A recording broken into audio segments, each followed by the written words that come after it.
श्रीनगर की बात करें, जिसे आप आकाशवाणी श्रीनगर कहते हैं, तो रेडियो कश्मीर श्रीनगर के बाहर पूरे चिनार के एवेन्यू टाइप लगे, वो दोनों सड़क के दोनों किनारे चिनार के पेड़ हैं। जब मैंने आकाशवाणी दिल्ली ज्वाइन किया तो एक कल्चर शॉक जो होता है, मैं यहाँ पे भी डल झील और चिनार के पेड़ देख रही थी, क्योंकि यहाँ पेड़ तो वैसे ही हैं आकाशवाणी के बाहर, लेकिन वो चिनार के पेड़ नहीं है। तो ये जो नाटक है, ये जो ललित छड़ी है, इसकी शुरुआत जहलम और चिनार का सूत्रधार लिए, और चिनार का डायलॉग शुरू होता है। चिनार कहता है, जहलम आपा तुम चुप क्यों हो, बोलती क्यों नहीं, तुम्हारी खामोशी मुझे परेशान कर रही है, क्या सो रही हो, देखो आपा पहली बर्फ का नजारा।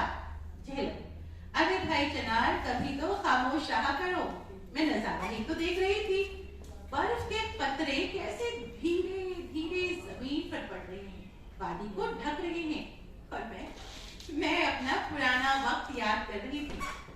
चिनार, हाँ जहलम आपा, क्या वक्त था, वादी में कितनी रौनक थी ना, दूर दूर से लोग धरती की इस जन्नत को देखने आते थे, कभी मुझे हरे पत्तों के साथ, कभी लाल पत्तों के साथ, कभी पतझड़ में तो कभी बहार।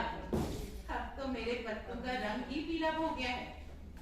झेलम, मुझे लगता है चिनार कि तुम बूढ़ा गए हो, तुम्हारे पत्ते तो अब भी हरे होते हैं, हर मौसम के बदलने से लाल भूरे नजर आते हैं।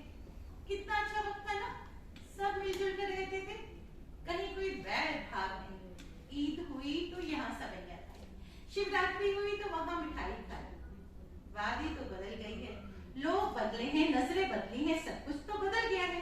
जहलम, तुम बदले हो, मैं बदली हूँ, मैं तो इस आस पर बहती हूँ कि जब हम नहीं बदले तो वादी भी नहीं बदली। चप्पू की आवाज सुनो, तुम्हें चप्पू की आवाज सुनाई दे रही है ना। चिनार, मुझे तो पांड्रेथन से अभी भी लल दर की वाक सुनाई दे रही है। जहलम आपा, तुम तो वादी कश्मीर में ना जाने कितनी सदियों से बह रही हो, तुम तो लल दर को अच्छी तरह से जानती हो ना, मुझे उनके बारे में बताओ ना जहलम आपा। जहलम, तुम क्या इस वादी के नहीं हो जो उस फरिश्ते के बारे में नहीं जानते। चिनार, जानता हूं मैं थोड़ा बहुत, जो मुझे हवाओं में सुनाई दिया है। जहलम, क्या। चिनार, सभी उन्हें प्यार से ललमश यानी मां लोग कहते हैं, हवाओं में उनकी वाक सुनाई देते हैं।